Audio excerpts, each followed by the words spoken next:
Hey, welcome to Code with Sandy. This is your space to learn Java one simple lesson at a time. Whether you're a beginner or brushing up your skills, you're in the right place. So grab a cup of coffee or tea, sit back and relax. In this channel, we learn Java by doing.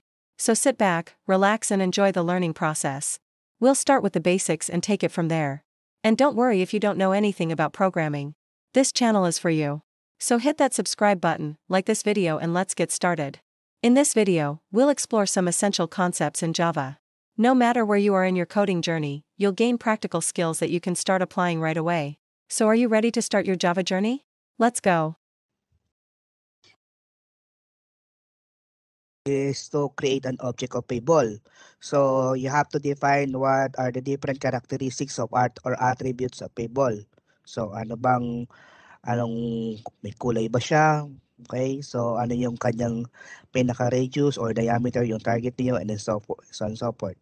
Okay, and next is you may define methods. So, para i-retrieve and mag-assign ng value sa mga data members ninyo. So, you may use setter and getter methods. Okay. So, yung mga bawat data attributes ninyo o yung data fields na ginamit ninyo in your class. So, you make sure na meron kayong naka-assign na set. Okay. So, set and then the data field name or data member name and get para i-retrieve naman ano yung mga values ng data members. So for our method declaration, okay, so make sure na it comprises of yung mga modifiers.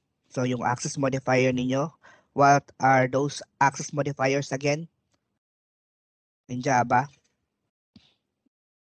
What are the different access modifiers in Java, guys?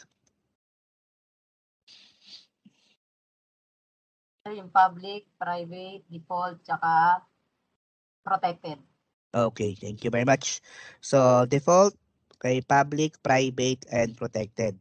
So, pag sinabi natin ulit na default, so it could be considered as public. So, lahat ng fields and methods are visible doon sa, as long as magkakasama yung mga programs doon sa isang directory o sa isang folder. But then, if you are going to place the other program in a different directory or in different folder, so once na nakaset yung variable niya as default, so yun ay naka-hide na.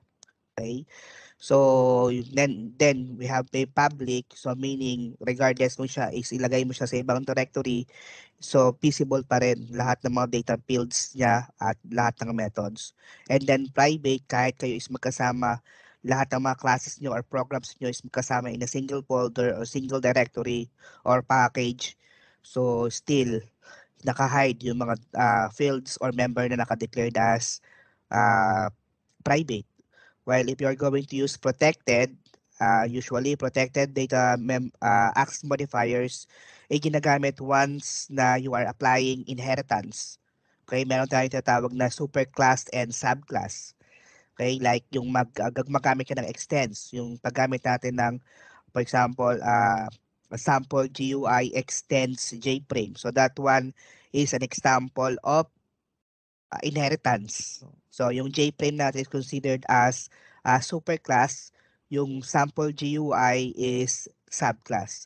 So lahat ng property o lahat ng attributes and characteristics ng JFrame is may inherit, okay? May inherit ng ating sample GUI. So if you're going to declare a variable from your superclass as protected, so visible siya dun sa kanyang mga child classes or subclasses.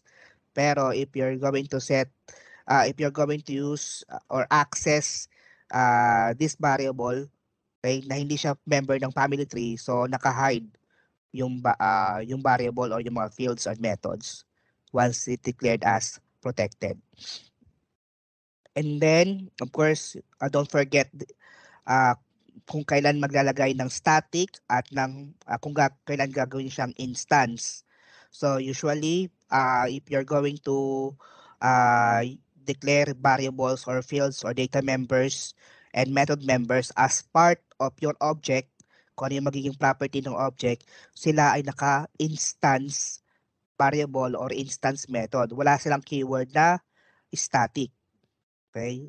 So, yun po yung difference. Kung sila is yung variable na yon at method na yon is member mismo ng or part mismo ng object. But if you are going to declare a regular variable, okay, na walang kinalaman doon sa ating mga fields or sa ating mga data members and method members, so you may declare those as static. So just a normal method declaration or variable declarations na walang relations doon sa object na ginagawa ninyo. So you may use those declared or use static na keyword sa declaration ng variable or sa declaration ng method. So another thing is if you're going to declare variables, okay, with keyword static, tsaka methods na may keyword na static. So for you to invoke or for you to call those variables and methods, kailangan mong tawagin yung kanyang class name. For example, nakadeclare siya as a box. Then meron kang declaration ng public static name. So for you to get or access the name, so kailangan mo ng class name na box. So box.name. So ganun din sa method, once meron siyang keyword na static, so for you to use that method is you need to get the class name which is box, then that, and then the method name. So ganun po yung difference. But yung ang variable or method is wala siyang keyword na static, so we need to create an object or we need to proceed dun sa tinatawag natin na instantiation. Okay, so kailangan natin mag-instantiate, kailangan natin mag-create ng object, and then those object na ginawa natin, so ito yung gagamitin para dun sa magamit yung ano. For example, you have yung instance variable na name, okay, sa loob ng box na class. So kailangan mong box, halimbawa b is equals to new box, and then b dot name. So yung object na b, so yun yung gagamitin mo to access the method or na ma-access the data members. Yun lang po yung difference between doon sa tatawag natin na instance method and variable, instance method, instance variable, sa static method and static variable. Okay? Then, next is yung kanyang part na return type. Okay? So, return type or yung method type. So, dito natin ilalagay usually yung kung kino-consider if the method is magre-return ng value or hindi. So, kung ang method is hindi magre-return ng value, so ang ginagamit natin method type is void. Okay? So, usually, ang content or yung instructions lang nasa loob ng mga methods na merong method type or return type na void is mga assignment statement, system.out.println, and so on and so forth. Okay, so wala kang ano.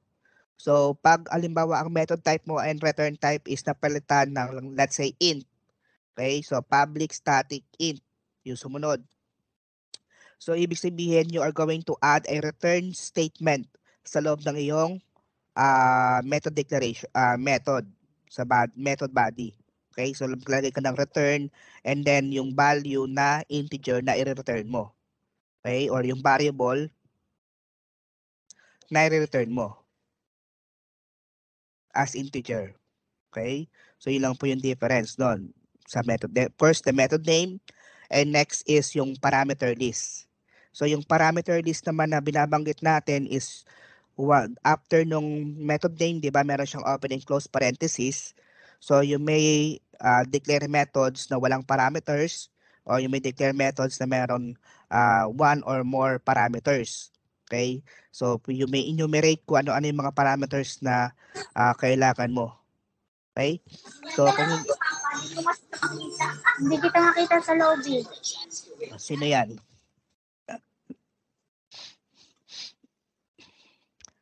Oh. Okay, so I have here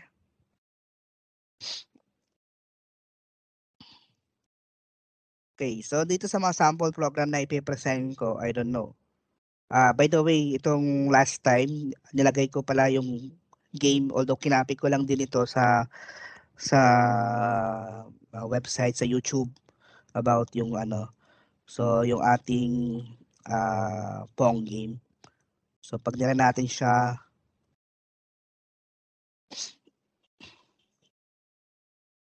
so ito yung kanyang output na game in Java.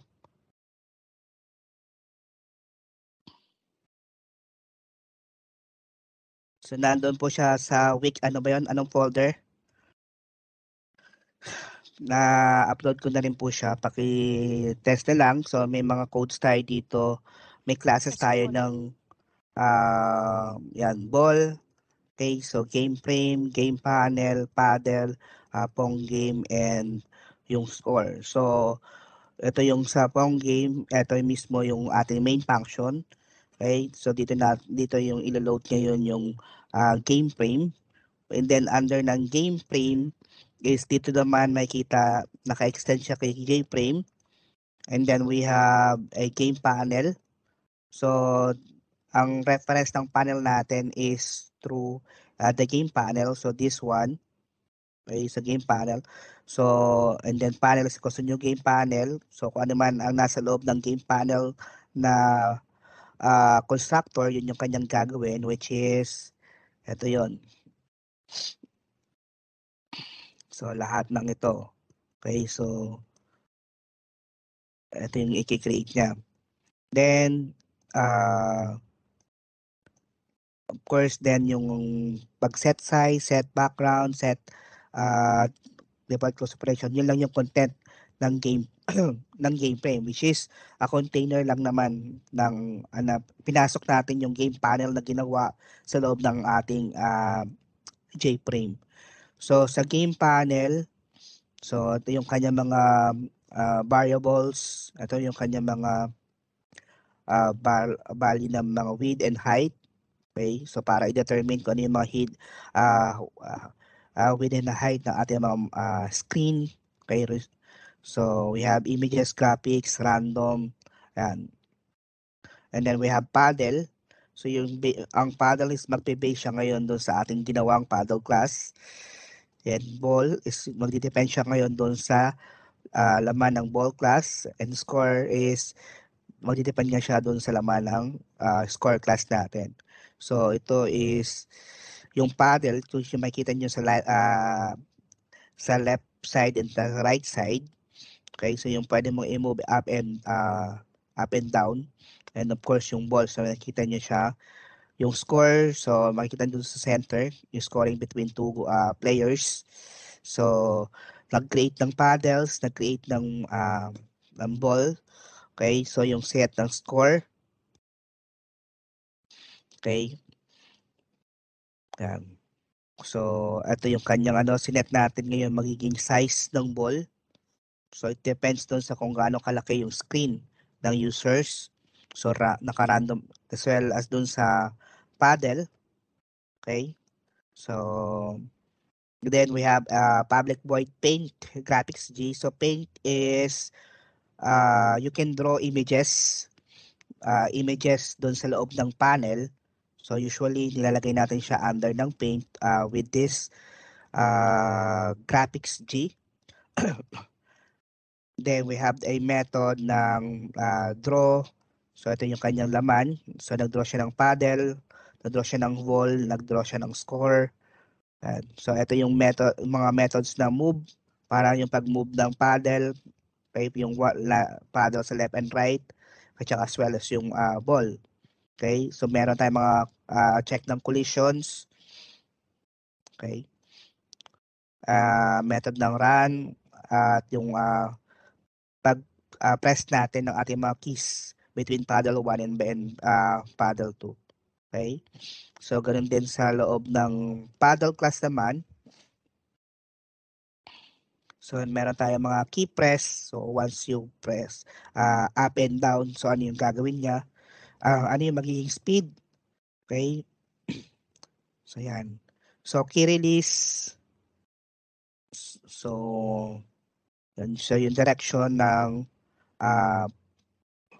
okay, so pag minove mo ngayon yung paddle, so ito yung kanyang instructions. So So score is, so kukuhanin mo lang naman kung ilan yung naging score ng bawat users. And so ang pinaka-final output mo, yan. So ito na yon yung game ng Pong game. So ito yung dalawang paddle, so up, left and up and down.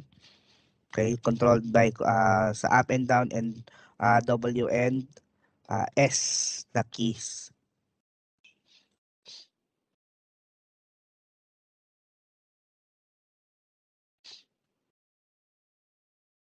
Yan. Okay po. Then next is regarding dun sa graphics. Sa katulad na nabanggit ko kanina na you may draw within your JPanel na mga graphics. So we have here a constructor na set natin yung background color niya into black. And then sa loob ng paint, so meron tayong super paint G. So para i-refresh ngayon yung paint method from the super class. Then we created a color object. So color C is equals to new color.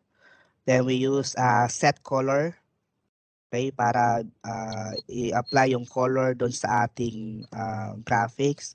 Then ito yung ating mga methods such as meron tayong draw image. Okay. So draw string, if you're going to draw a string, okay, sa loob ng panel. Fill oval, kung you want to draw an oval shape. So you have to provide yung kanyang X and Y location, which is yung pixel. So horizontal, yung parang X and Y is yung kanyang vertical location. And then yung magiging width niya, so width and height ng ating shape na oval. So kung anong gusto mo. Fill rect, so if you want to draw a rectangle shape, so ganun din ang kanyang parameters is you have to supply yung X and Y location na as well as yung width and height ng rectangle. You want to change the font nung i-draw mo na string. Yan. So draw line if you want to draw a line. Okay, draw a line sa loob ng iyong JPanel or ng panel. So you have to assign yung magiging location ng point 1 and ng x1 and y1, so which is yung point 1, and then yung point 2 which is yung x2 and y2. So ano yung magiging distance between this between your point 1 and point 2 sa draw line. So fill polygon is you may create an array of X locations and array of Y locations and then number of points, kung ilang points meron doon sa ating fill polygon. So sa fill polygon, of course, meron siyang word na fill. So meron siyang fill color o meron siyang color sa loob. Ganun din doon sa mga fill oval. So once na-encounter nyo is fill, so ibig sabihin you can assign color sa loob. Pag naman draw oval, draw rect, draw polygon, so wala silang color. Okay? Yan, clear copy error. So draw 3D rect, draw arc, draw cars, draw oval, draw polygon, draw round rect, fill 3D rect. Okay? So yan po yung mga methods para makapag-draw kayo. So meron tayo ditong draw string. So yung word na hello world, hello GUI world. So ang X natin is 30, ang Y is 100. So magiging output natin dito ay ito. Okay. So yung background niya is black. And then meron tayong draw string at 30. So 30x. Then we have 100. So pababa 100. So ito yung magiging intersection between the two, the 30 and 100. And then magdodraw ngayon yung hello GUI world with yung font natin is Calibri, naka-plain siya and then size 16 lang. Okay? Then next is set color red. Then we have a fill rect. So nag-draw tayo ng rectangle from 30 and 100. So the same yung location ng ating text na hello GUI world. So 30 and 100 from here. And then meron siyang height na 10. So ibig sabihin yung height niya is 10 pixels. And then ang width niya is 150. So 150 yung rectangle, yung kanya magiging width, and then yung kanyang height is 10 lang. So ito yung may fill color siya na red. Then set color is yellow. Okay? Set color is yellow. So nagdraw tayo ng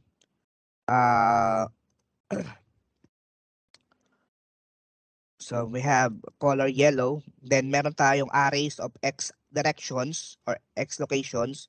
So 300. So lahat ng x, so isabihin this one probably is the 300, 400, and then this one is 500. Then yung kanyang y is, this is 200, paba is 200. So ito is 50, and then this is 200.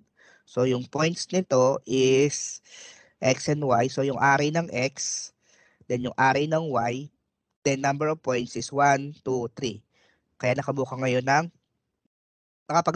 ng triangle. Okay? Then, yun po. So, yun yung magiging yung panel na ginawa natin is pinasok natin ngayon sa loob ng JFrame. Okay? So, JFrame FRM is equals to new JFrame. So, sample window. And then graphics panel, JP is equals to new graphics panel. So, ito na yun. So, in case nagagawa kayo ng games, so yan, may encounter nyo po itong mga fill polygon, mga draw polygon, draw string, and so on. Next is, di ba previously we use the mga components lang ng text field, JLabel, button, okay? So I have here an example for a checkbox, okay? So nag-create tayo dito a sample checkbox. So we use JPanel as a container, okay? So nag-declare tayo ng tatlong checkbox, so CB1, CB2, and CB3. So we created these three objects, instantiate. So CB1 is equals to new checkbox, walang parameter. Yung isa is CB2 is equals to new checkbox. So meron siyang checkbox 2 na argument. Then CB3 is equals to new checkbox. So checkbox 2, so meron siyang text na checkbox 3. Then meron siyang value na true. Ibig sabihin, meron siyang word na checkbox 3 at the same time, merong check sa loob ng checkbox. Okay? Then we have CB1, that's set label, checkbox 1. So, as you can see, dito sa CB1 natin, wala tayong naka-assign. So, hindi naka-assign kung anong label niya. So, in this line, nilagyan natin ng label yung ating checkbox 1 or ng caption as checkbox 1. Then, of course, in-add natin yung ating checkbox 1, checkbox 2, and checkbox 3 sa loob ng panel. So, we have CB1.add action listener. So, in case na you want to add an event to a checkbox, so pwedeng mong i-apply yung action listener. Then, this one is CB1.setSelected true. Okay, so, ibig sabihin, change mo ngayon yung value ng ating checkbox from uncheck, magiging ngayon siyang check. Okay? So, sa loob ng ating main function or ng main method, so we created an instance of our JFrame para ipasok sa loob yung ating panel, which is sample checkbox. So, in-add natin yung ating panel sa loob ng frame. So, sinet natin yung size ng frame into 300, 400. So, sinet visible natin siya para mag-appear ngayon siya sa screen. And yung close operations niya is exit on close. So, dito lang naman is meron tayong sample lang na once you press the first checkbox and then it is selected, kung naka-check siya, so mag-appear yung checkbox 1 is selected. So, once we run this program, ito yung magiging output niya. So, meron tayong checkbox dito. So, since na nagkaroon siya sa code natin is nung kinirate natin yung checkbox 1, so wala siyang check, wala siyang label. So checkbox 2 meron siyang label pero hindi siya naka-check dito sa part na to. So yung part sa pangatlo is nag-create tayo ng checkbox 3, so meron siyang label na checkbox 3 at the same time naka-select siya or meron siyang check. Okay? Kaya so dito sa part na to, so of course nagkaroon siya ng checkbox 1, then selected true, so nagkaroon ngayon siya ng check. Okay? So in-uncheck natin yung checkbox 1. So pag click ulit natin siya at nagkaroon siya ng check, so checkbox 1 is selected. Okay? So pag in-uncheck natin siya, since sa ating action perform, wala tayong ginawa pag siya is in-uncheck. Okay? So wala mag-appear na dialog box. Pero once you place a check doon sa loob ng checkbox, maglalagay ngayon is checkbox 1 is selected. Okay? So yun po yung ating example. So if you want to use checkbox sa loob ng ating sa mga programs na gagawin nyo. Okay? So next is sample ng radio button. So the difference between a checkbox and a radio button. So yung checkbox, of course, meron siyang check. Sa radio button naman is naka-circle siya. Yan. So naka-circle, and usually for an option button, isa lang yung options na pinipili natin. Hindi ka pwede magkaroon ng multiple selection. Unlike sa checkbox, you can have a multiple selection. Okay, sa radio button, so isa lang. Okay? So and then at the same time, magkaroon ako dito ng groupings. Okay, so yung first two radio button is yung about sa gender, and the last three radio buttons about naman sa civil status. Okay, example lang naman. So we have a male. So pag click mo yung male, okay, so at then pinilipat mo sa female, so hindi ma-select ngayon yung male or ma-unselect. So lilipat ngayon yung dot dun sa loob ng female. Okay? Unlike sa checkbox, pag and especially kung wala kang set na group, okay, wala kang set na groupings, so yan, makikita mo naka-check parehas. So kaya much better na i-group mo kung ano yung magiging purpose ng radio button mo at para isa lang yung magiging selection niya from your choices. So gender natin is male or female, and then for saying civil status, so pwede kang single, married, and widow, for example.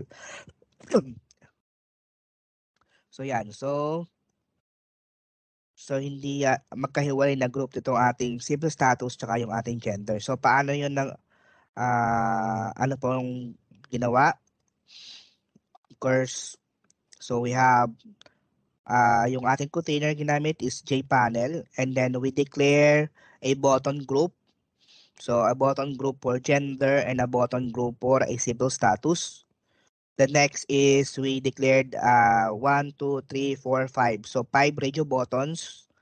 The next is we created also a button. Instantiate the button. So meron siyang submit. Okay. So meron siyang submit. So next is we also instantiate yung ating button group. So gender is equals to new button group and civil status equals to new button group. Okay, next is we have the radio buttons. Yung first radio button. So you may use this constructor. J radio button, opening close parenthesis, walang parameter. Okay. Then next is yung ating radio button 2. So meron siyang caption na female. And then yung radio button 3, 4, and 5. So meron caption siya na single, married, and widow. And the widowed, but word nun, sorry. Then we change the label or caption of our radio button 1 to male. So nagkaroon nga siya ng word na male. So next is we add yung radio button 1 and radio button 2 sa ating button group na gender. Kaya isa lang yung pwede mong mapili between the male and female. So ganun din dun sa ating radio button 3, 4, and 5. So nilagay natin siya or pinasok natin siya doon sa button group ng civil status. And then next is we have then kailangan nyo pa rin siyang i-place sa loob ng ating container, which is ang ating panel. So in-add natin siya yung radio button 1, 2, 3, 4, and 5. So we assign an event sa loob ng ating button submit. And then we have RB1.selected. So by default, once you loaded your program, nakita nyo nakaselect na ngayon yung mail. So ito yun po. If you want to select, for example, select natin na by default na may naka-choice na ngayon yung naka-select na ngayon yung mail. Okay? So sa loob ng ating main function, so copy-paste lang naman yung ginawa natin kanina. So we only have here a JFrame, okay, yung ating outer container, then yung ating JPanel. So ipapasok natin yung ating JPanel sa loob ng ating frame. So yung ating size ng ating frame, so 300 by 400. So yung visibility ng ating frame, so true, and yung close operation ng ating frame, so naka-default exit and close. So what will happen here is meron tayong action performed. So once you click the button submit, okay, so kung ano yung naka-select na ano yung selected na option, so yun yung kanina display na gender. So we have only the option button 1, so RB1. So RB1 is selected, so di-display niya gender is male. So automatic, once na-click mo yung submit, so hindi selected yung ating radio button 1. Ang nakaselect yung radio button 2. So mag-appear ngayon dyan is gender is female. Okay? So yun lang po yung ating event doon. Okay. So next is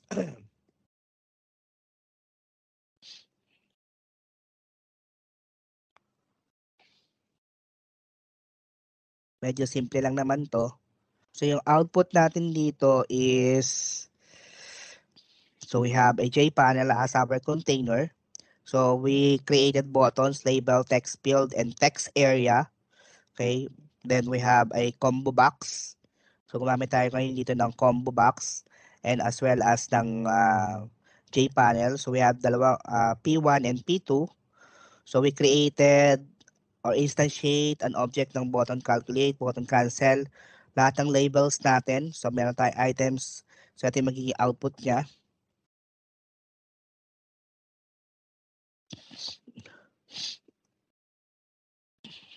Okay. So meron tayong labels and meron tayong combo box and then meron tayong text area. So the difference between the text area and a text field is single line lang yung ating text field, okay? While yung text area, you can have a multiple line. Okay? So multiple lines or a long paragraph ang pwede mong i-assign for a text area. So yun po yung difference between the two. Okay. So what will happen here is meron tayong drop-down box or kung combo box. So ang name natin is combo box and then we assign items sa loob ng ating combo box. Okay, so ito yung mga items na, for example, and then yung kanyang item code, yung kanyang description. So in case na medyo mahaba yung description, so pwede automatic mag-wrap ngayon yung text dito. So yung price niya, for example, is 25. You may have ilang quantity.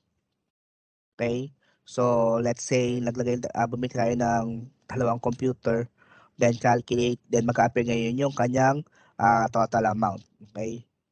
So, yun lang magiging output nun. So, again, so paano nangyari yun?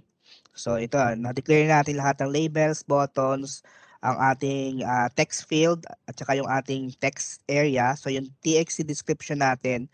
So, this one is a text area. Okay. So next is we have the TXT price, okay, TXT price, quantity, and then yung total amount. So ito yung total amount. Then we have created a combo box. Then sa loob ng combo box, nag-add tayo ng mga item ng, so yung mga types ng Acer products. Okay?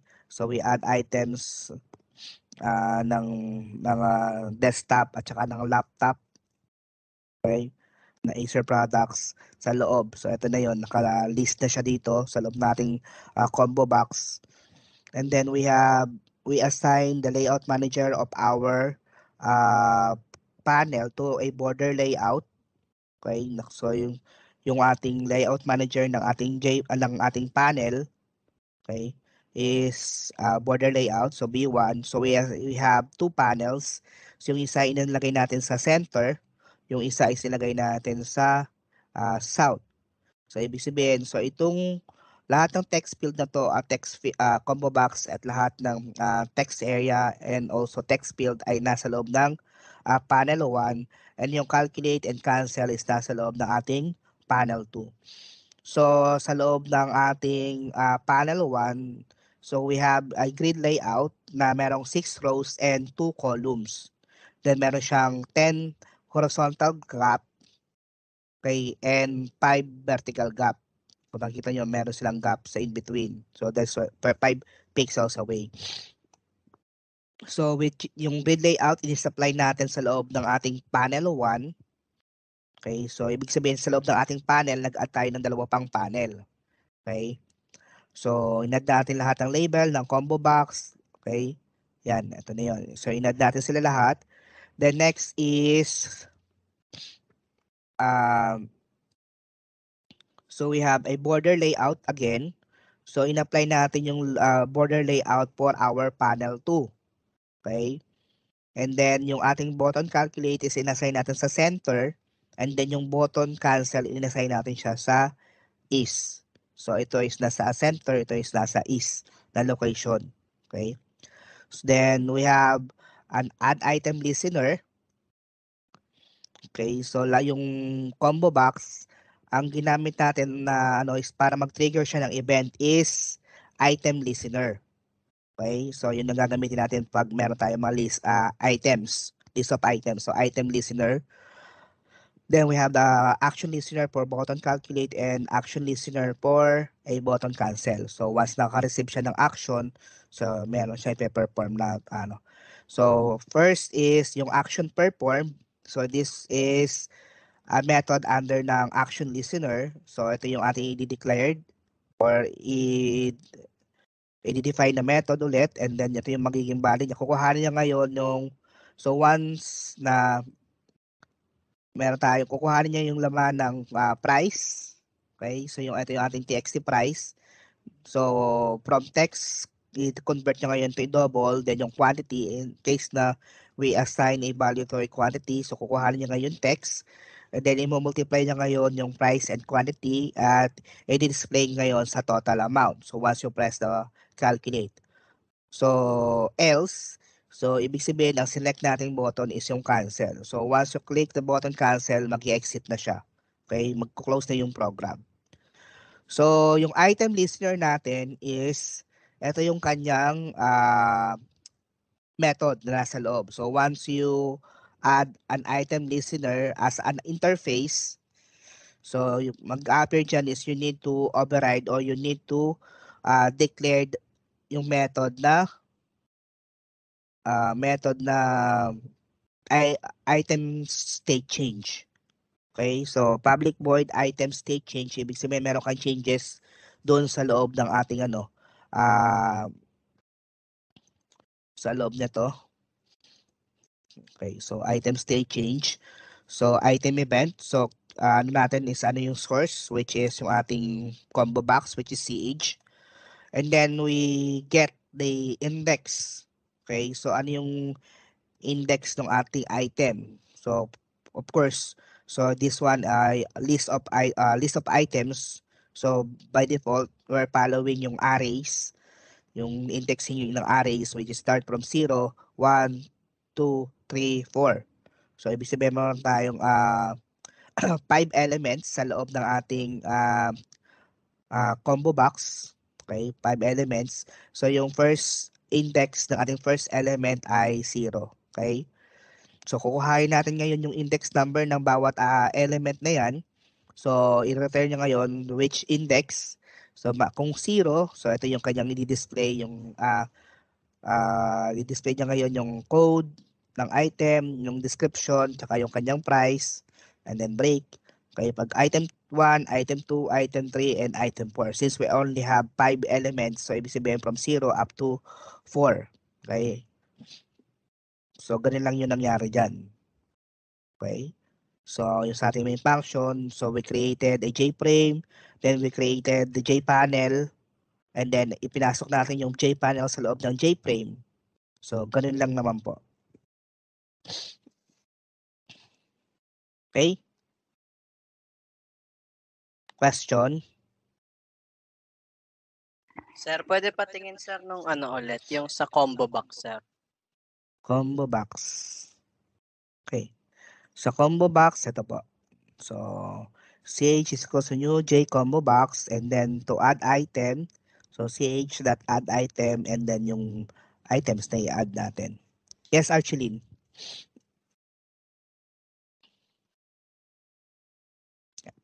Archie?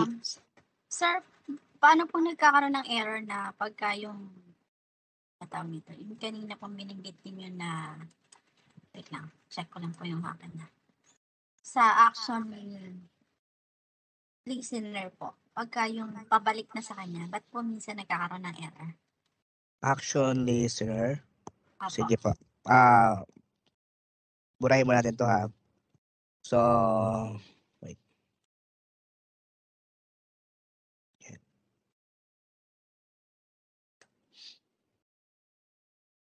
Okay.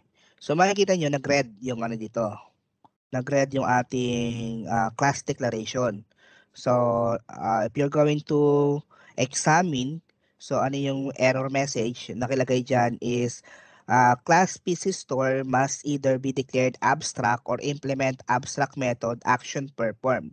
So, kasi sa loob ng action listener, I don't know kung ano ba siya. Go to declaration or usage. So sa loob ng ating interface, ito yung kanyang codes. Public interface action listener, extends event listener. So meron siyang abstract method na action perform. So what we're going to do is, kailangan tong method na to is i-declare natin sa loob ng ating code. Okay, so ganun din dun sa item listener. Go to declaration or usage. So meron siyang, so this one is interface, meron siyang abstract method na item state change. So we need to redeclare or we need to recode itong method na to sa loob ng ating code. So ito na yon. So kailangan natin, so i-click lang natin to, then implement natin yung method, so automatic. So nakalagay dyan is action performed. So okay. So yan na yun. Yung public action performed. Yan. Kasi po sir, kung meron na po siya nakalagay ng ganun, pero hindi po siya lumilitaw doon sa... Kung in case na hindi siya i-check mo yung spelling. So kung ito ay type mo manually instead na generate mo siya through doon sa ano na yun. Kung type mo manually, so i-check mo yung spelling dapat. Baka mali yung spelling ng action performed, action event. So dapat, so whatever written inside your interface, so as is na as is yung gagawin mo. Lahat ng spelling. So magdadagdag ka lang ngayon ng body, ng begin at saka ng end sa loob ng PC store, which is eto yon. So ano yung gagawin mo? Okay? So ganun din, if we're going to, let's say, if you're going to add a mouse, okay? So instead na ano, halimbawa sa button calculate natin, so ang in-add natin is add mouse listener. Mouse listener. Okay? So this. So mag-error yan kasi we need to define a mouse listener sa loob ng ating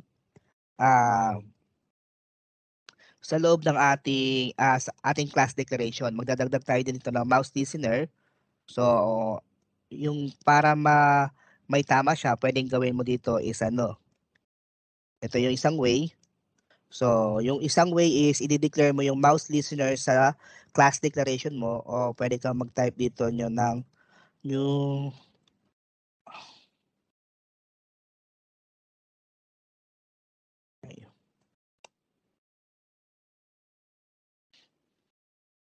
Yan. So, you may declare a mouse adapter, okay, or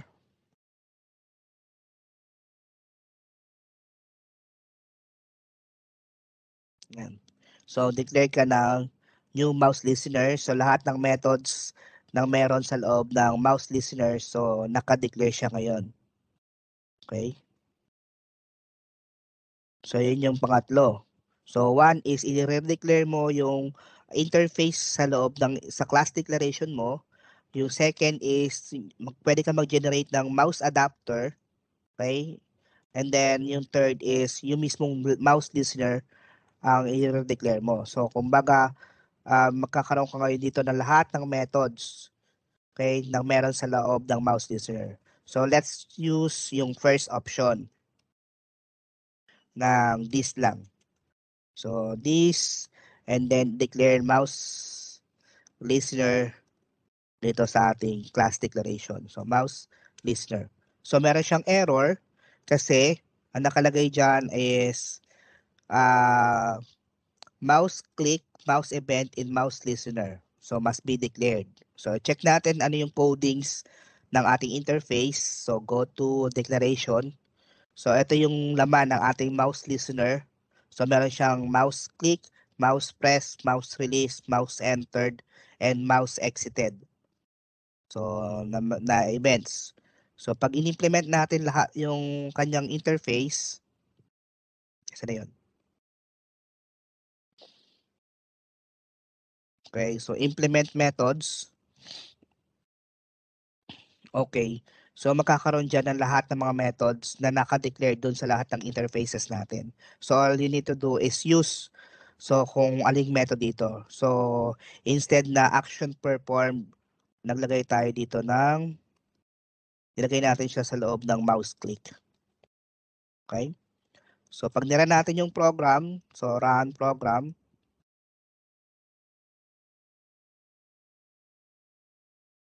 So, same lang din naman na nangyari.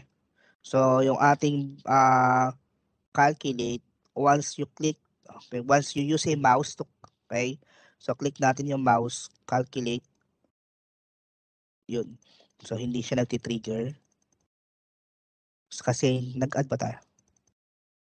So, hindi siya nag-trigger. Wait lang. Key, button calculate.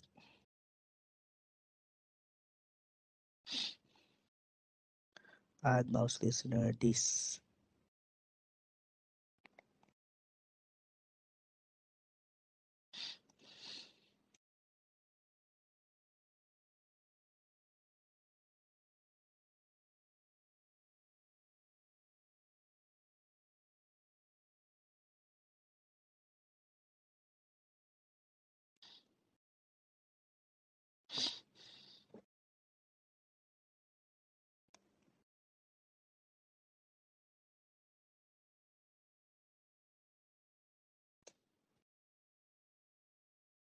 Nagana siya.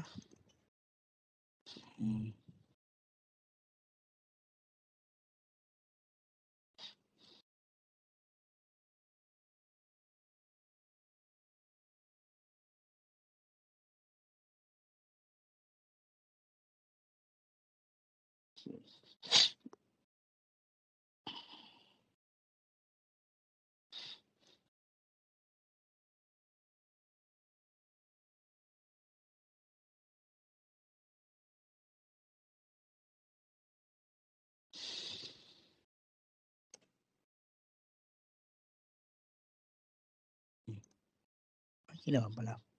Okay. So, nag-work na siya. Next is, balik tayo dun sa ano. So, what if ang lalagyan natin ng event ay yung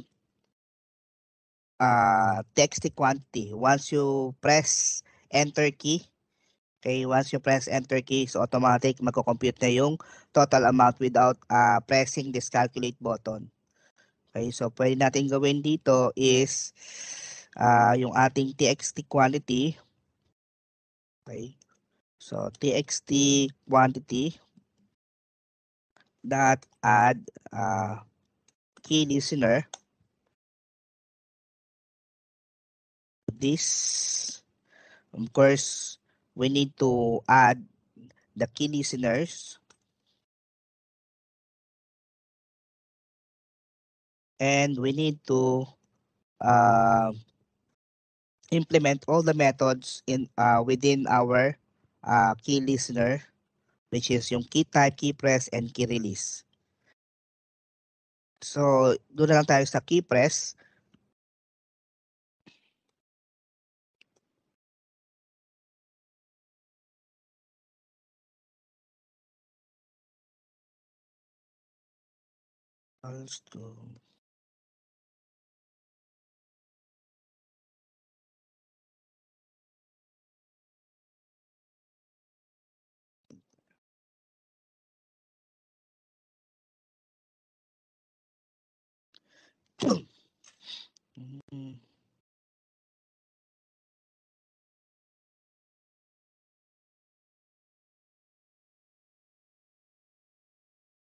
So, try natin.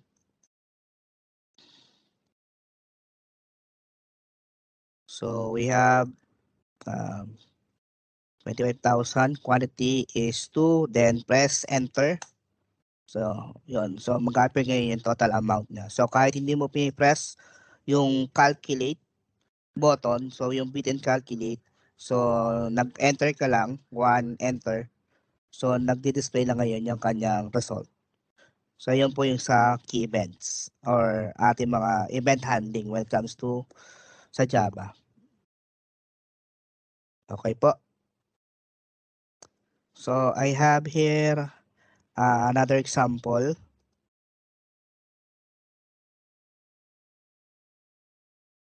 So, ito naman ay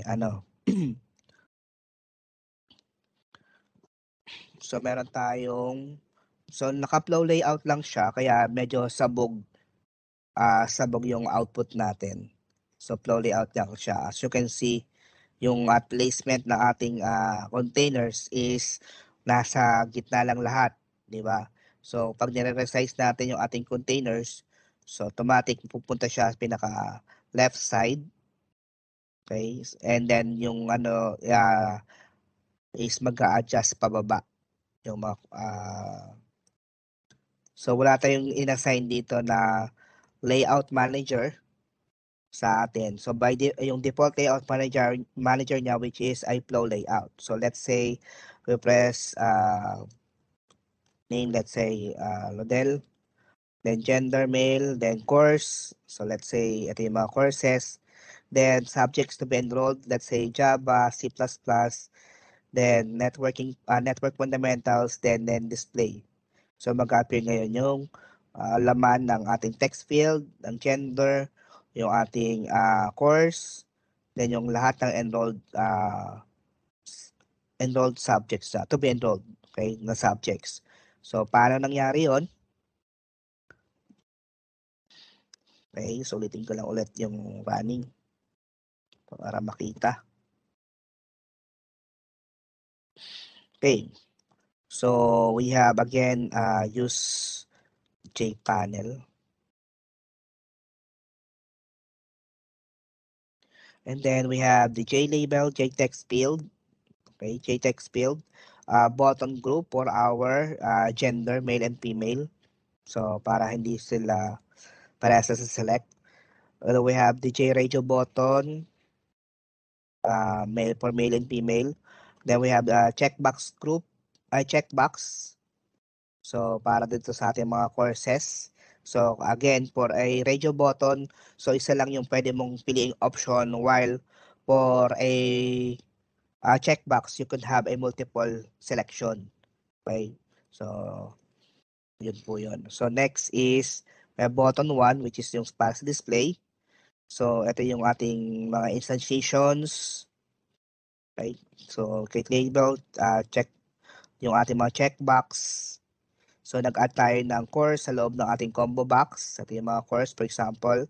So, we have the button, and then we add labels. So, in-add natin lahat ng mga components sa loob ng ating panel.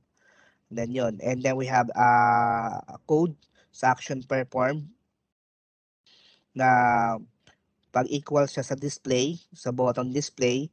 So, meron tayo ngayon isang message na naka-declared as a string. So, i-concatenate niya lahat ng pinili natin. So, we have name, then yung laman ng, kinuha natin yung laman ng ating text field by using text1.getText. Then, next is, kinuha natin yung word na gender, and then, nagkaroon tayo dito ng selection. If RB1 is selected, so i-display niya yung male, otherwise i-display niya yung female. So this one is yung condition, ternary condition ang tawag natin dito. So yung tatlo, yung condition, so if true, if false. Okay? Then we have here a course, and then yung item na currently selected, and then we have enrolled subjects. Okay, so yung word na enrolled subjects, na nagkaroon tayo ng multiple if statements. So kung nakaselect yung first checkbox, which is yung Java, so kukuha niya ngayon yung kanyang label. So ganun din, kung nakaselect yung second checkbox, okay, if checkbox 2 is selected, so kukuha niya ngayon yung label, so i-add niya dun sa current value ng message.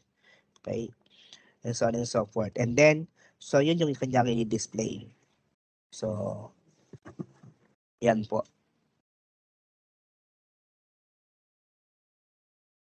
Okay, so next is last na sample na lang.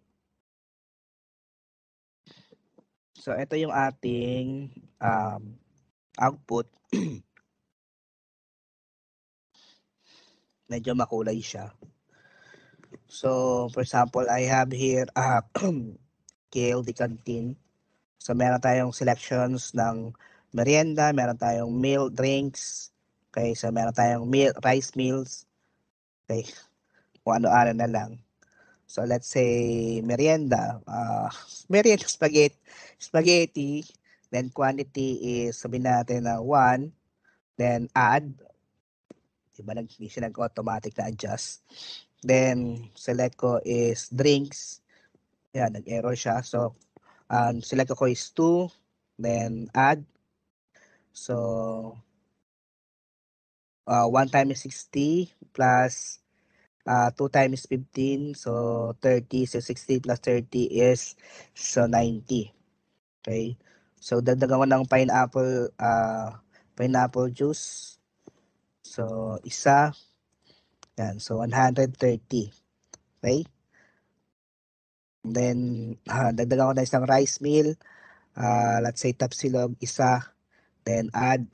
So 205 yung total na bills. Okay. So hindi pa siya actually perfect kasi as you can see sumasabog pa yung display natin at saka nagkakaroon pa siya ng error, pero hindi naman siya nagka-crash. So click lang finish. Okay, so i-display niya ngayon lahat ng orders. Okay, and then yung total amount. So click OK. Okay, then cancel. So magko-close na yun. So paano nangyari yun? Okay, so we have JPanels, of course. So P1, P2, P3, P4, P5, and P6 para i-arrange. So may mga color tayo dito. Then label 1, label 2, and label 3. Okay, so we have button B1, B2, and B3, and then combo box. And then we have now a list box. Okay, so before we have the combo box na yun, nagdagdag tayo ng list box. So yung list box natin, ang pangalan niya is JList. So we have 2 list box. So yung first list box, dito mag-appear yung mga menus, yung mga items from the selected menus. For example, yung sa drinks, yan. Dito mag-a-appear. And then yung second list box, dito naman mag-a-appear yung item na let's say binili natin. So pinaka-receipt. So we have here, we declared default list model. So kailangan natin ito once we add an item sa loob ng list box. So meron tayong default. Ano po? Ano yan, Owen? Yung notes lang ata yan, sir. Parang yung widget. Okay. So, saan tayo? So we created several panels. Then we created the combo box, the list box, the default list model. So again, kailangan natin yung list model if we're going to add an item within our list box. So yung ating mga labels, okay, lahat ng text items. So ano nyo na lang yung pattern. So make sure na declaration muna lahat ng component na gagamitin ninyo if you're going to design your own interface. So yung lahat ng mga components i-declare nyo. Then doon sa loob ng constructors, doon nyo i-create ngayon lahat ng objects na mga component. Okay. So yan. So we have the buttons B1, B2, and B3. So meron tayong tatlong buttons. Okay, so add, finish, and yung cancel. So add is used if we want to add an item dito sa loob ng sa ating list 2. And then label, ito yung yung KLD Canteen. So yung font niya is Times New Roman and size 20. Okay. So change natin yung color, yung foreground niya into yellow. So ito yung naging tsura niya. So we apply the font. Okay, so label 1. So ito yung label 1. Then set background color red ng ating panel 1. So naka-red siya. So panel 2 sa green. Okay, so nasa loob ito yung ating panel 2. And then next is yung panel 3 natin is yellow. So nasa doon siya sa pinaka south. Okay, ng ating ng panel. And then P5 set background which is white. Okay. So border layout B1 is equals to new border layout. So ito yung panel 5 naka-white siya which is pang takip lang para additional yung add natin sa mag-appear dito, hindi dito. Okay. So border layout yung ginawa natin. So yung label 1 nasa north. Okay, so yung label yung ating panel 1 nasa north, yung panel 2 ay nasa center, yung panel 3 ay nasa south. Okay? And then yung ating panel 5. So ito po. Then nad natin ngayon yung label 1 sa loob ng ating panel 1. Then sinet natin yung kayong layout manager ng panel 3. Naka-flow layout siya. Okay? So inad natin yung B1 and B2 sa right. Kaya nag-appear ngayon yung finish and cancel sa right side. Okay. Then we have the grid layout for our panel 2. So meron tayong label na menu. Okay, sunod natin yung label menu. Then yung ating drop-down box or yung combo box. So next is yung ating list box. So ating list box and yung ating panel 4. So yung panel 4 natin is nilagay naman natin dito ay lahat ng text field, yung item, label na item, yung text field, price, text field, quantity. Okay, so text field. Next, nakaset siya as 4. So 1, 2, 3, 4. So na 4 rows and 2 columns, yung ating panel 2. Okay, so next is so label 2, set horizontal alignment label right. So anong label 2 natin. Then sa inad natin sa loob nating combo box yung rice meals, merienda meals, and drinks. Then we have set add item listener. So sa loob ng ating once na nag-click tayo dito sa loob, automatic meron siyang matitrigger na event. Okay, yung item listener. So next is nag-add tayo ng action event sa ating mga buttons. Okay, and then we initialize the value of total to 0. So para every time nag-add tayo dito, so yung total niya is nag-accumulate. Okay. So next, we have the action performed. So ano yung button na select natin? Meron tayong button 3. So sa button 3 naman is mag-appear ngayon. So at ang button 3 natin ay I think yung finish. Itong add pala. So add. So kinuha natin yung description. So txt item and then yung price niya. So txt price. Okay. And then we have quantity. So yung quantity, so integer to parse get text, then kinompute natin yung amount. So amount is equal to price. So price times quantity. And then next is yung ating default list model. Okay. So di ba meron tayo naka-declare dito na list model. So in-add natin yung elements, add elements. So yung kanyang description, yung quantity, kaya ito, description, yung quantity, tsaka yung kanyang price. Yung nakalist sa list 2. Then, next is set model para mag-add siya ngayon sa loob ng list box. So, after ng adding ng elements, i-update natin yung model niya. So, using the method set model. Then, next is yung total natin from 0. Okay, so then kung ano yung latest amount na value, so mag-a-add siya and so on and so forth. So every time na click natin yung add, so mag-accumulate ngayon yung value ng total.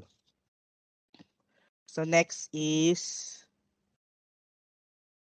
so we have, kung B1 naman ang pili natin, so of course, so ililist down niya sa loob ng J option pane message dialog yung nasa loob naman ng ating list box 2. Okay, so makikita nyo dyan sa code is meron tayong for loop. So i-read niya ngayon lahat ng items meron sa ating list box 2.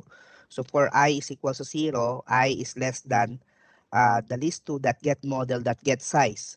So ilang elements meron sa loob ng ating list box 2. Okay, so yung kukuha niya yung size. Then we have I++.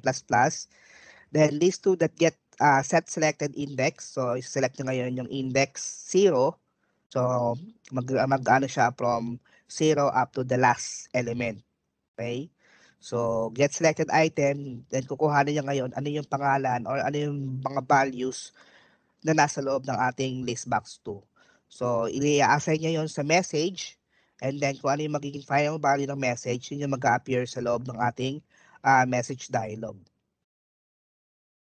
So kung B2 naman, kung cancel ang pinili, is are you sure you want to exit? So meron tayong confirm dialog para i-check kung i-close na ngayon yung ating Okay? Otherwise, kung click ko is yes, so nag-close na ngayon yung program. So yung ating main method, sa ating main method, so we have yung mag-create lang tayo ng JFrame form. Nag-create tayo ng ating current panel, yung JPanel natin, then in-add natin sa loob ng ating frame. So, ganun din. So, typical na set size, set visible, at set default close operation. So, parang yung ating design, yung GUI natin is dinesign natin sa loob ng ating customized panel. Siya naman ipinasok sa loob ng ating JFrame. So, next is yung item change. So, once na nag-select tayo dito sa loob ng ating list box 1. Okay, so mag-appear ngayon dapat yung item, yung price sa loob ng Okay, sa loob ng ating panel. Okay? So, pag select ko Tapsilog, so mag-appear yung item Tapsilog at saka yung kanyang price sa 75. So, ito yon. So, we have string meals equals to ch.get selected item to string. So, para ma-retrieve natin yung item na sinelect, so ito yung kanyang method, ch.get selected item. So, ang i-return niya ay object. So, we need to convert this into string. So, pwede tayong mag-add ng to string or pwede rin naman na gawin natin dito is yung typecasting na string. Okay. So, yun. So, kinonvert natin siya from object to string. Then, of course, yung default list model natin, so, nag-create tayo ng default list model para i-add sa loob ng ating list box yung mga elements, yung mga items. Okay? So, we have the rice meals. Kung ang selected dun sa ating combo box na meals is a rice meal, so i-add natin sa ating default list model yung top silog, long silog, yung pakbet with rice. Parang ang layo, di ba? So, then at the same time, kung merienda mid-meal, so we have DLM automatic na magre-refresh siya. So, nababago, napapalitan yung laman ng text ng ating list box. So, kasi natitrigger to lagi. So, nakikreate ito lagi. Yung DLM is equals to new default list model. Okay? So, tsaka meron tayong list that remove all. So, automatic mag-clear lahat ng item. So, okay na. So, we have the if statement. Okay, and then, so para mag-add sa loob ng ating list box, so we need to use the set model ng ating list box. Okay? So, yan. So, nag-add ngayon sa loob ng ating set model yung mga items o yung mga elements na pinasok natin sa ating default list model. Then, we have the value change. Okay, so, select natin yung item.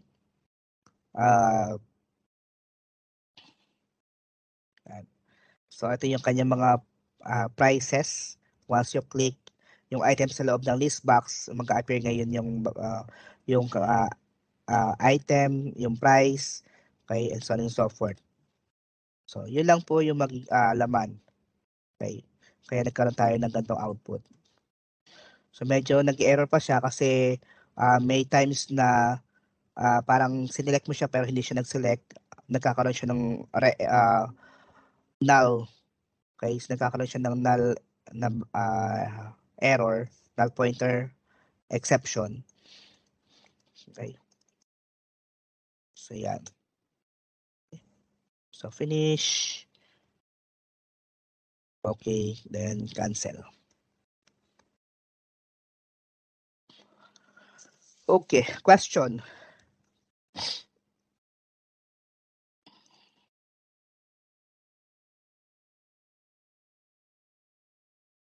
Nakailo, sir. So, i-upload ko na lang po ito later, then check nyo na lang po. I-try nyo po yung mga programs natin. Currently, mapapansin nyo pala ay nasa package, midterm. So, may nakalagay dyan na midterm. Mamaya, pag kinapin nyo siya is mag-error kasi wala kayong package midterm. Ibig sabihin, gumawa lang ako lang folder sa loob ng folder or ng package sa loob ng source file ko. Kaya nagkaroon siya ng package. So, pag halimbawa hindi kayo nag-create naman ng folder, o wala kayong folder sa loob ng ng source file, is i-delete nyo na lang yung package. Okay? Yes, Arenas? Actually, sir, yun nga itatanong ko sana yun. Nag-create kasi ko yung GUI Nga po. dun, na isang package. Kaso lang po, ang problema ko, yung mga kasunod niya, paano po ba yan na hindi naka-align dun sa isang folder? Kagaya po ng kasunod nun sa area of a circle po yata sa rin nasa baba ninyo. Hindi na po siya naka-align dun sa midterm. Paano niyo po ginagawa yan, sir? Ano po yan? Automatic po kasi yan. Papasok lang natin. So, pwede mo naman siya, halimbawa, area of circle, i-drag mo siya sa loob ng midterm. So, i-move mo lang, then refractor. Okay? Then, do refractor. So, para maglipat siya ngayon, lilipat niya yung program on area of circle sa loob ng folder na or package na midterm. Okay, so magkakaroon kayo siya nito. Ibig sabihin, yung area of circle mo is nasa loob ng package ng midterm. Ang directory na to. So, itong mga to, wala po. Hindi po siya kasama sa package.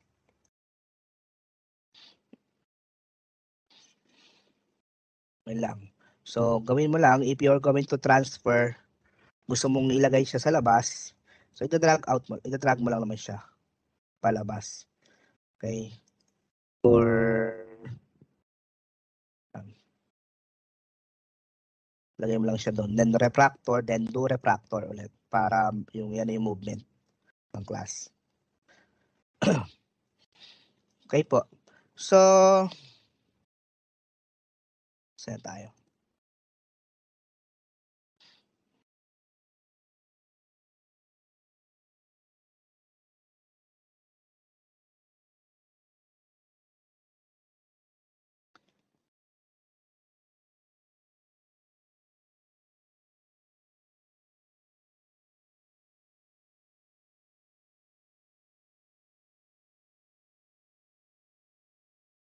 So, ito po yung gagawin natin muna. Create a class date that includes 3 pieces of information as instance variable, a month, a day, and a year. So, nakalagay po yung magiging type niya, which is int. So, your class should have a constructor that initialize the 3 instance variable. So, okay, and assume that the values provided are correct. So, provide a set and a get method for each instance variable. Provide a method display date that display the month, day, and year separated by a /. Okay, so write a test application named date test that demonstrate class dates capabilities. Volunteer.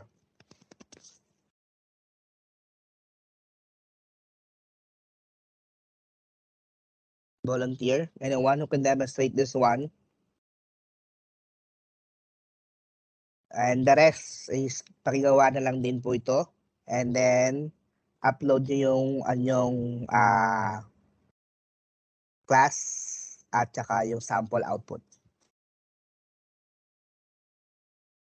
Pero sa terminal lang to, sir, no? Apo. Ano lang to, yung kanina diniscuss natin, yung pag-create ng class.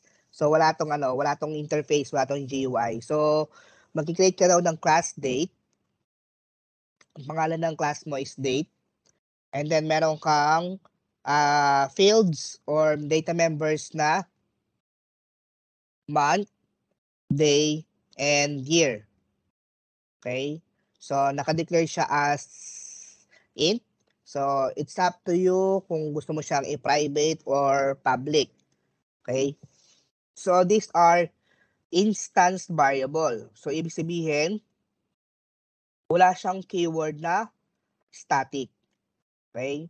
The next is, you're going to create a constructor. So, again, ang rule natin for a constructor is yung constructor name is the same as your class name. Okay? So, then, we have initializes the 3 instance variable. So, i-initialize mo yung variable ng month, date, and year. And then provide a correct values provided. Then we have provide a setter and a getter method for each instance variable. Ibig sabihin, meron kang set month, set day, set year, get month, get day, and get year. The next is provide a method display date that displays the month, day, and year with a /. Okay? So, volunteer. Sino yung pwede ng demonstration? And then the rest, so pakigawa dyan sa mga pwesto ninyo. And later, upload po yung code. Katulad ginawa natin before. So, upload yung code at saka yung source code. Sino yung pwede mag-demo? Volunteer? So, ito po yung gagawin. Nakakatakot, sir. Ano po, para coach, may tayo, coaching. Ano yung next? Girls. Nasa natin mga girls. Mga power pop girls natin. Sino may PC dyan? Sandra, kaya? Sige po. Sige po. Okay po. Tapos na meeting mo? Hindi pa po. Abang naka-break po. Sige. Umpisahan ko lang, sir. Sige po, share screen ka na lang. Mag-share screen ako. Akala ko ano yung lang sasabihin lang. Kasi Sige. nakaano ako. Okay. So, the name of Date our ng class class is is date. Then, private ko po, private integer month, private integer date, private integer year,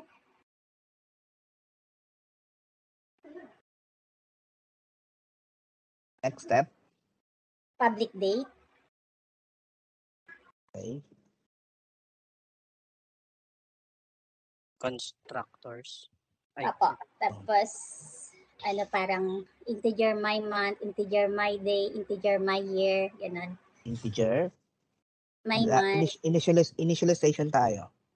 opo. Month is equals to my month. Okay. So, meron tayong default constructor. And then, you can also create an overloaded constructor. Public, date, meron kang int. Integer my month, integer day, integer year. Tapos, initialize ko po si month as my month. Ganun. Month is equals to my month. Okay. So, nasa lang So, kung ito gagawin natin my month, pwede po yung sinasabi mo. Wag na pala. Magiging ano ba siya? Magiging redundant. So, hindi. Halimbawa, kung ginawa natin dito is my month, so dito is month Month is equals to my month. Opo, ganun po yung mangyayari. So, kung mag-stick ka ngayon, halimbawa, stick ka doon sa month, okay? So, dapat yung local variable mo na month is equals to doon sa global variable mo na month. So, para makita mo yung difference, ma-differentiate mo which is the local and the global variable, you may include the keyword this. This month. So, this that month is equals to month. Then, this month, this date is equals to date. This year is equals to year. okay. Tapos panibagong pwede na po ba mag-public void set date? Okay. So, pwede natin initialize muna to. So, pwede natin include is this. And then, yung FN natin per month is, let's say, January. Okay. Then, 1, then 1900s. So, iano niya lang yung month. So, ito yung gagamitin niya ngayon yung constructor na meron tatlong parameter, which is this one. So, yung 1 is ma-assign dun sa month. Itong 1 na to is ma-assign sa date.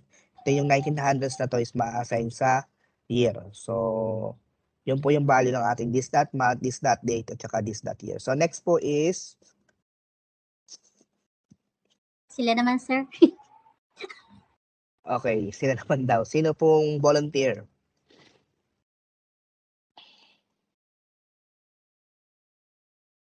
Jenny Lee, how about you? So, based instruction. Yes po. Paano sir kung hindi overloaded method na medyo nalilimutan ko yung ibang method kasi sir. Paano pa yung ibang way sir para gawin to yung sa public date? Okay. So, public date, wala kang ganito, for example? Kasi diba sa overloaded, uulitin mo. Paano pa yung ibang way para mag-set ng parameters sir? Ibang way para mag-set ng parameter? Dapat pwede ka mag-declare ng methods. Okay. Mga setter pa rin. Sige sir, try ko muna yun sir. Apo. Okay, so let's have yung test date muna ha. New Java class, then test date. So sa test date, dito nakalagay yung ating main function. So public, static, void, main, string args. So kung lagay na, so if we're going to create or instantiate nung ating date, so date, d is equals to new date. Okay, so we can have this one, or date, d is equals to new date. Nakalagay dito is, for example, ngayon. So April 4, then 29, and then 2022. Okay, so ganito po yung magiging value. So dito, so ang default, pag niretrieve natin ano yung the current date, ay yung date value nito, which is yung 11900. Yun yung magiging laman niya. Okay? So pag niretrieve natin yung laman ng day, ng month, at saka ng year. So which is 11, so base dito. So ito yung kanyang naging default value na date. Okay? So kung if we're going to delete this one, automatic magkakaroon ka ng dyan, error. Okay? So magkakaroon ka ng error kasi wala siyang nakikita na constructor na merong opening, na walang parameters. Okay? Ito lang ang iyong constructors. Isa lang. Okay? Kaya pag nag-create ka ng object using this one, date, opening close parenthesis, error siya. So wala pong constructor. Date, int cannot be applied to 0. So wala kang constructor nilagay. Pero kung halimbawa, at yan is wala, working pa rin to. Okay? So working naman to. So automatic, lahat ng data members mo naka-declared as integer will take the value of 0 by default. Pag string, null. Pag boolean, false. Okay? Pag object, null. So yun yung mga default values nila. So automatic na-generate siya ng default constructors. So kahit wala kang i-declared sa loob ng day class mo. Pero kung nag-declare ka ng dalawa, so you have an option to use this one or use this one. So pag ang naka-declare sa'yo is wala kang default constructor, error ka ngayon o error ngayon tong gantong klaseng declaration mo. So yun po yung mga dapat yung tandaan. So you have to check kay ano po yung nasa loob ng inyong class declaration. Okay? So yung next ano po natin is, so we are done. Meron na tayong constructor that initialize 3 instance variables. Okay? So next is provide a set and get methods for each instance variable. So tumaas kanina si So Sandra, tutuloy mo na ba? Try ko, sir. Sige po. Pwede po ba mag-print out muna? Public display date, yung ganun. Ang ano po natin, again, ang instruction is provide a set and get method for each instance variable. So meron tayong month, date, and year. Get date. So get date, you have to declare a set month, set date, set year, get month, get date, and get year. So para natin siya i-encode. Public integer get date. So public integer get date. Okay, so that get date. Date po. Open and close parentheses. Open and close parentheses, return date. Return date. Okay. So then another method, public integer set, public void ba, sir? Public integer set day. Okay, so pag ang method po natin ay setter, so meron siyang prefix na set, ang ginagamit po natin ay void, ang kanyang method type. So public void set, Day. Date. Set date or day? Date. Day ba dapat? Day ba dapat? Day. Sige na nga, day. Kanya. Kanya ito. Day. Day.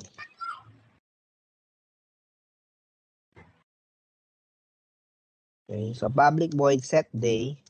So set natin, meron tayong parameter. Integer So int day. Okay. Then this dot day is equals to day. Okay. Good. So meron ka ng isa. So meron kang dalawa pa na lalagyan ng get and set. Ganun din uli, public integer get Okay. month. So copy paste na natin. So Opo. copy paste. So set day. So get month. Tapos set month. Okay. Set month. Opo. And Okay, this one is month. And then this is month. tapos month. Tapos yung year ulit. Okay. Year.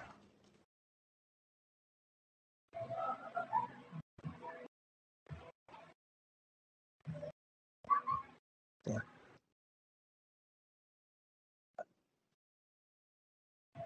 Yeah.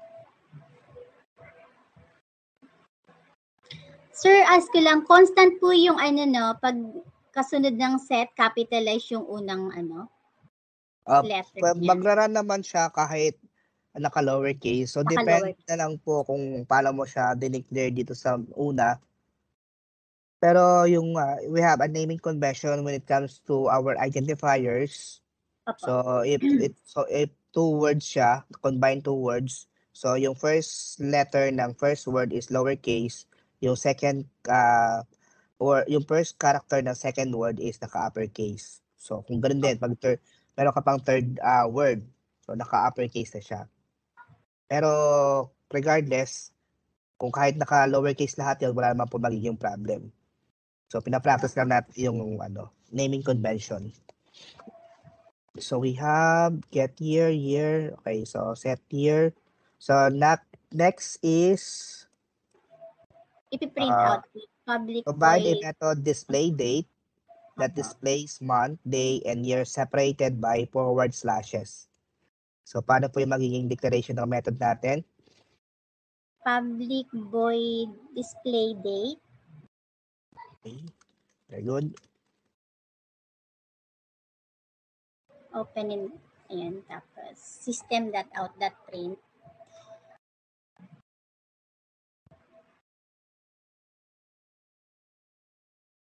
The current date is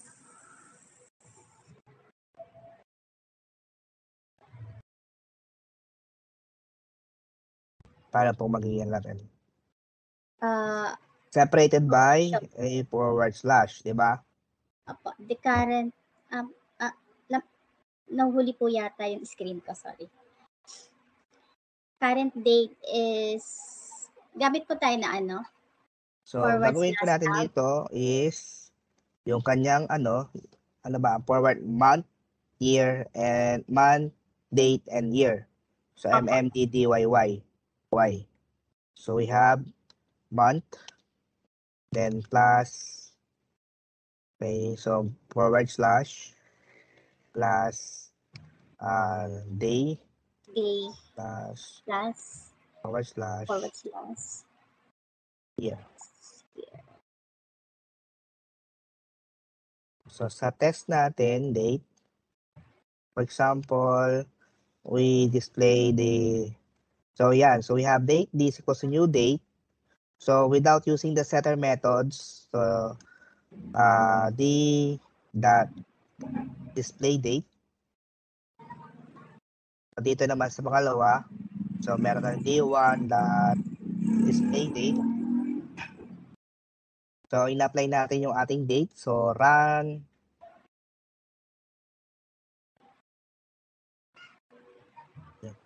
So, output natin ay, so, sa date, wala tayong in-assign na date. Nag-set date tayo sa D object. Kaya ang output natin is 11900. So, which is yung default value niya in-assign natin kanina dito sa loob ng date constructor natin. So, 11900. So, next is 429 2022 kasi inassign natin yung 4 as a month, 29 as a day, and 2020 as a year. So if we want to change yung date, so gagamitin natin yung mga setter methods natin such as set day. So naglagay tayo ng May, for example. Set month. So May pala. So 5 and then month is May. Okay. And then set year. Okay. Set. Which is, let's say, 2023. Okay, so display date. So run. So marireplace yung 1190 natin ng 5/5/2023. Okay. So using our setter methods. So set day, set month, set year. So display date. So 4/29/2022. So you may also use or pwede natin tong i-display dito sa ating test date manually without using the display date. So pwede tayong mag-system .out.print line. Let's say display natin yung month. So month plus d.getMonth. So nakapag-assign na tayo ng month. So d.getMonth. Sa output natin, may mag-appear dyan na 5 month is 5. Okay. So then we have the 5/5/2023. Then 4/29/2022. Okay po.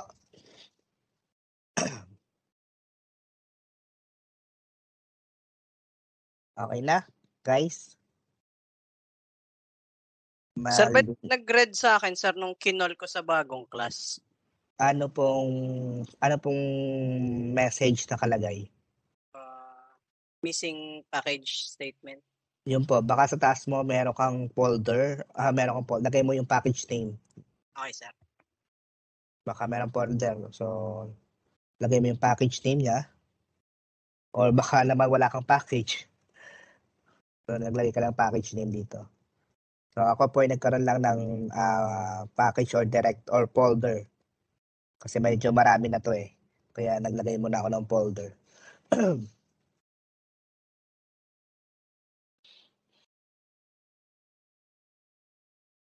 Okay. Ito na po yung activity na tunay. Pero paki-submit po within today din yung yung codes nito. I-upload na lang po later yung sa date. So ito po yung isa pang program.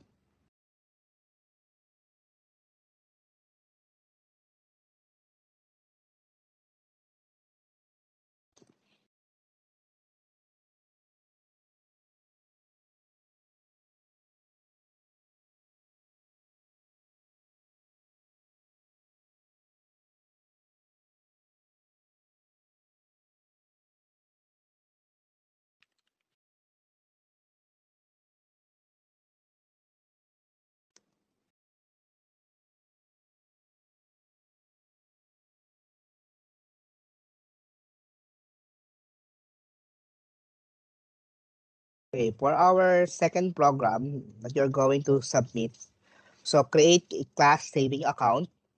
So use a static variable annual interest rate to store the annual interest rate for all accounts holder. Kaya sabi ko ngayon, di ba, all variables that declared as static is a common variable for every objects na i-create natin. So, i-declare mo raw yung annual interest rate as static. So, meron tayong variable dyan na annual interest. So, each object of the class contains a private instance variable. So, meron siyang instance variable na saving balance, indicating the amount the saver currently has on deposit. Okay?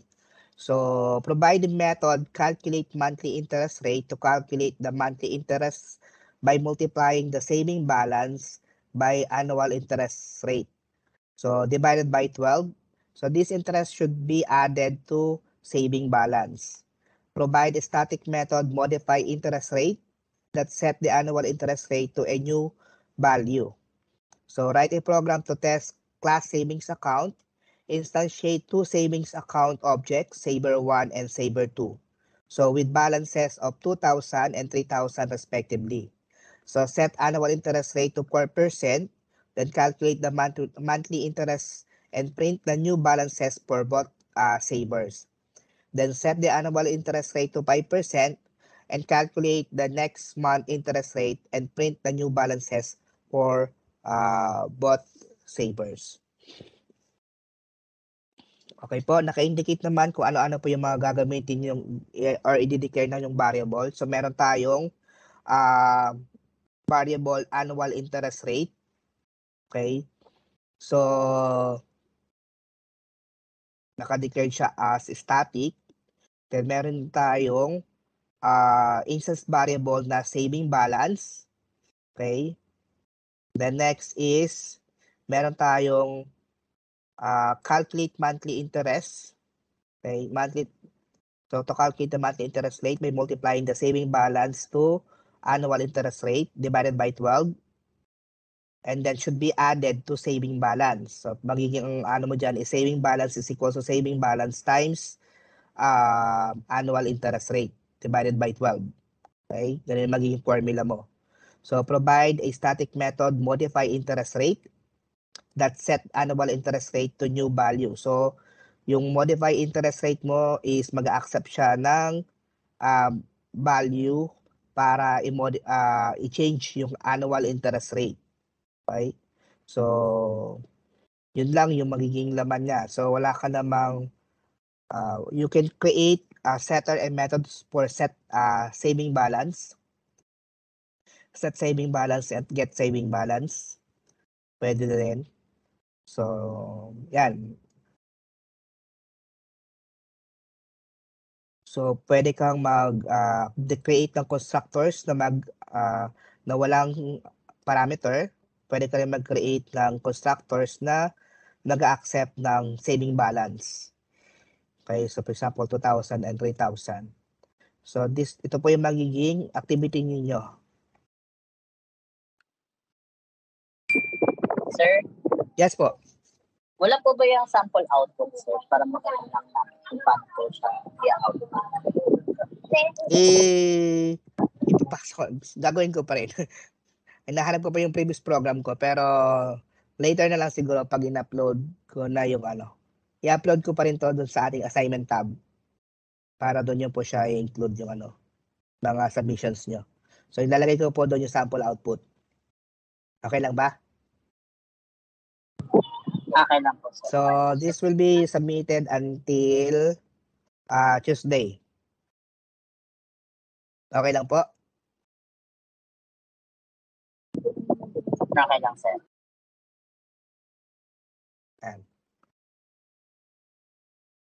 Sir, i-upload ba sir yung dito sa date, sir? Medyo. Apo, i-upload din po. Okay, Nagawa po sir. ako dalawang assignment tab for the date class and then yung savings account class. Okay, So, sir. yung sample output nung ating saving account, ibibigay ko na lang later. So, gagawin ko muna yung program. Okay, sir. Thank you po. Question. Sir, ako sir. Yes, Robin.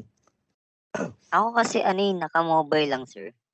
Apo. Okay lang kung kung mismong code lang yung i-send? Code? Opo. Yes, sir. Wala po tong GUI ha. For the information lahat. Wala pong GUI kayong gagawin dito. So, code lang talaga siya na ang gagawin nyo. I-declare nyo yung class, and then i-declare nyo yung mga variables na hinihingi, ay yung mga methods na hinihingi, and then gagawa pa kayo ng another class para doon sa testing. Ay yung parang implementation or application ng ginawa ninyong class. So, dalawang classes po yan. Isang saving class at meron kang test saving class. Tama? Talagay dyan. Provide static method. Okay. Yan.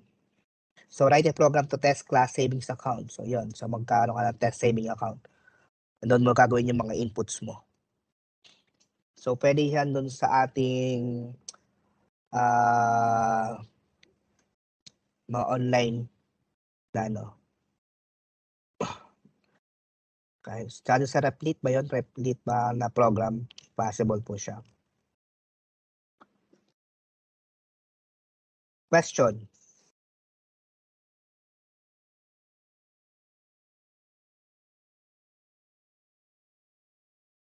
Okay. Wala na. So, kung wala na po tayong question, so, I'll be using the remaining 30 minutes for our async. So, pwede tayo mag-out ng 8 o'clock. Okay lang ba? Yes, sir. Okay po. Thank you, sir. Pwede patingin, sir, nung sa date ulit, sir. Yung one related problem yung lumalabas, sir. Hindi niya nakakount yung constructor. Patingin ng constructor mo. Pwede mong Share ako screen, sir. Sige pa. Sir. Hindi ko alam, sir, kung may na-doble. Public class date. Yes, ito, sir, yung public class declaration. date, public date. Dalawa yung constructor mo eh. Tanggalin ko na to, sir. Parehas. Oo. Ito, sir. Okay. Ano to, sir? Tama. Kasi wala kang parameters na sinet doon sa date. Apo. So, kanina, dalawa yung constructor mo. Siguro nakalimutan. Balik, i-control sa mo nga. Yan. Doon sa isang date mo, maglagay ka ng parameters para doon sa month. Yan, yung isang constructor. Yan, doon sa kabila. Doon sa meron kang month. Yung this.month is equal to month. Doon ka nalang maglagay. Ito, sir. Sa taas. Yan. Ito, sir. So, public date, opening close parenthesis sa yung meron kang this.month. Ito, sir. Dito. Apo. Itong nasa taas, sir, pwede nang burahin to. Kaya siya nag-error kasi dalawa yung declaration mo na constructor na parehas yung pangalan tsaka yung kanyang parameter this. So, pag overloading kasi dapat magkaiba yung parameter this nila. So, dapat maglagay ka ngayon dyan ng parameter yung int month, int day, int year, Yan. So, parang wala yung error. Tapos pwede natin burahin to, sir. Pag binura mo yan, doon sa test mo, anong gagamitin mo constructor? Pwede mo naman siyang i-delete. Okay lang, walang problem. Pero, doon sa testing mo, test date mo, set get month. Yan. Sa set get month mo, iba yung yan. So, date D, pag delete mo siya, mag-i-error ka dyan. Kasi hanapin niya ngayon yung constructor na date, opening, close parenthesis. Okay, sir. Pag delete mo siya. So, meron ka ngayong option para gamitin yung constructor na walang parameter o yung constructor na merong 3 parameters. Okay, sir. Kasi, sir, wala na. Okay, sir. Yun. Thank you po. Okay po. Question pa?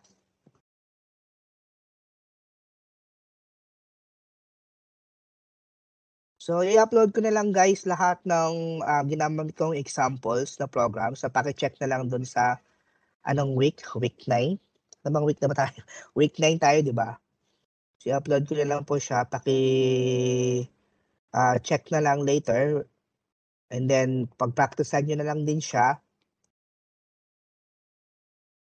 And the next is, i-upload ko yung dalawang activity. Actually, 3. Meron pa ako isang papagawa sa inyo na may graphical, may user interface.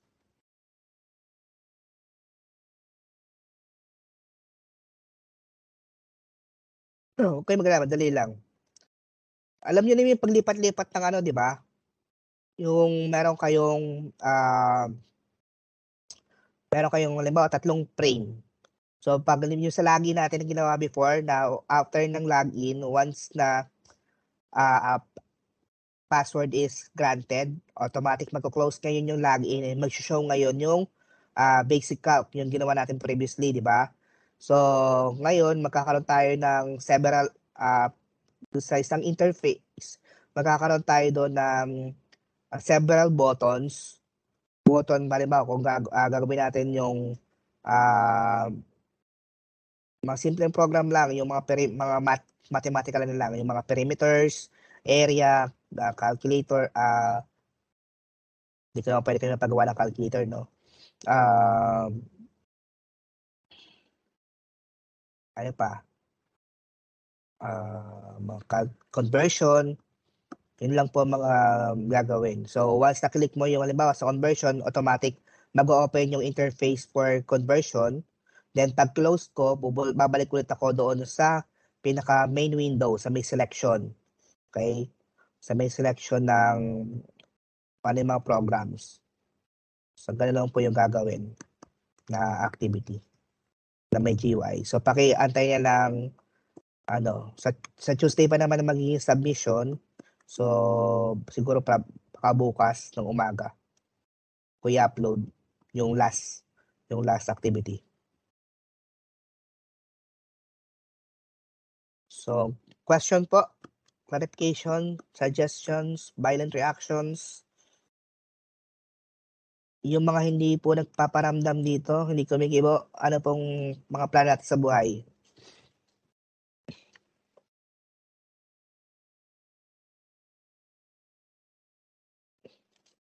Sino yung hindi ko pa narinig kahit ano yung boses?